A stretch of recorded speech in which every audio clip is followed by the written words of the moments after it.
Ассаламалейкум баршаңызға. Бүгін сіздермен дүкеннің сүтінен жасалатын Адыгей ірімшігінің рецептімен бөліскім келіп отыр. Бар болғаны 30 минутта жасалатын ірімшікті менімен бірге жасаңыздар, менімен бірге болыңыздар.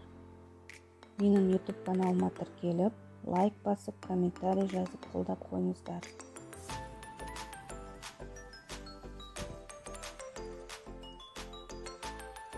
Мінеке осындай үй жағдайында осындай пайдалы, құнарлы ірімшікті бірге жасайық.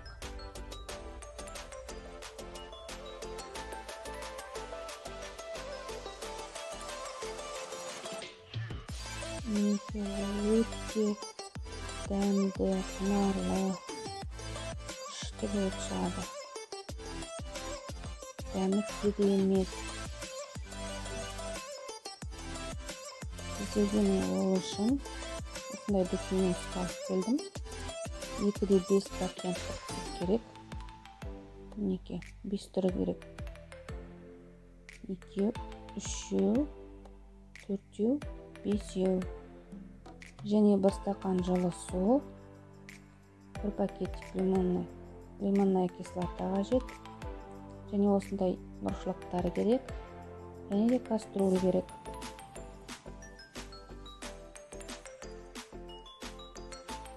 Біз кастрюлемізге сүтімізді құйып аламыз.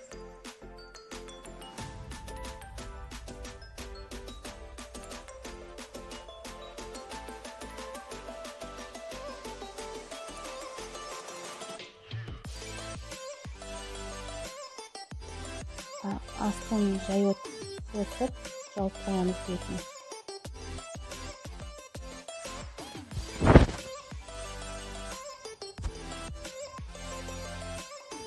Арасында осылай араластырып тұру қажет.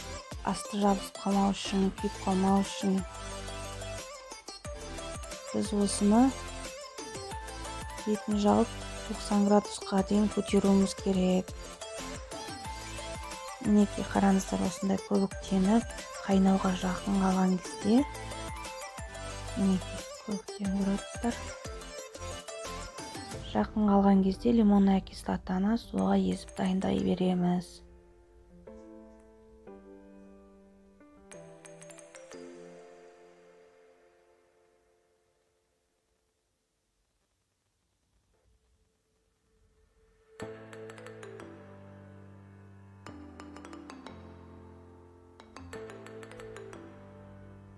Мінеке 250 грамм жылы су алдым.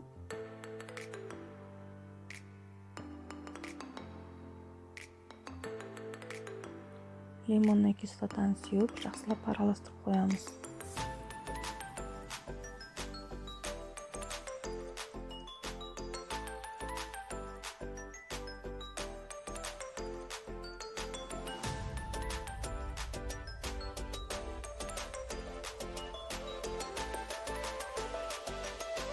Мінеке енді менде осындай термометр бар. Термометр болса тіптен жақсы, осылай температурасын қарап жүру болады.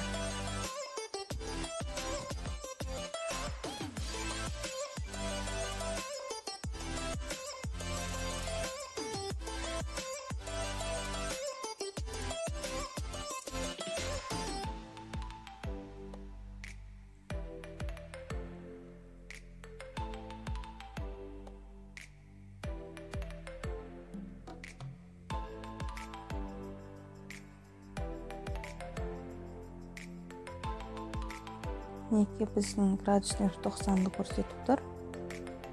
Болды, осы уақытта уже лимонная кислота қосылған суымызды қоса берсек болады. Жай ағызып тұрып, араластырып тұрып, суымызды құямыз. Араластырып тұрамыз. Уже бетінде нелері көріне бастайды. Түйіршіктеніп, порық бола бастағандай болады. Мінеке осындай болады. Осының бәрін құямыз, судың бәрін. Мінеке астында уже сывороткасы көріне бастайды. Суымыз жасыл бола бастайды. Осы кезде астын сөндіреміз. Мінекей осындай болып шықты. Тағы жақсылап араластырып жібереміз. Мінекей осындай.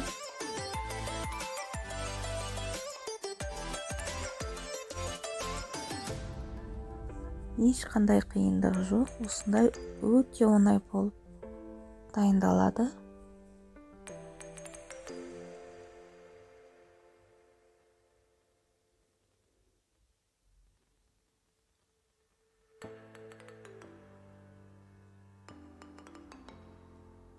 Мінекей енді біз тұрушылыққа оны сүзіп аламыз. Жұмсақ массасын. Міне осылай ожаумен. Мінекей сүзіп алдық.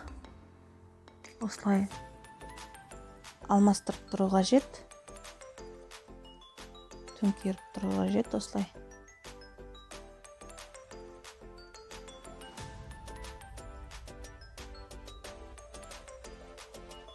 Осылай сүзіп қоямыз, суы кепкенше.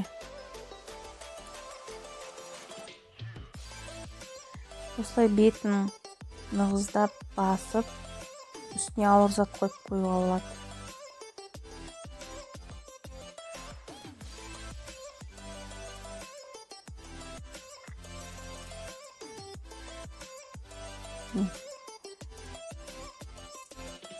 Мен басқа ыдысқа салып қойдым, міне одан кішірек.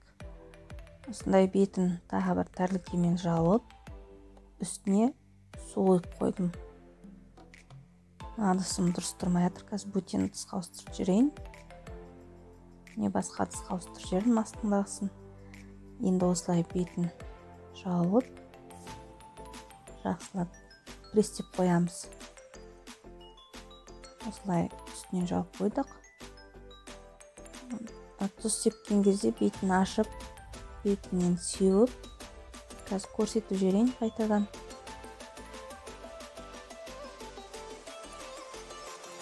Көрсетіп жіберейін осылай. Бетін ашып аламыз. Осылай тек бетінен сеуіп. Бетінен сеуіп қоямыз тұзды.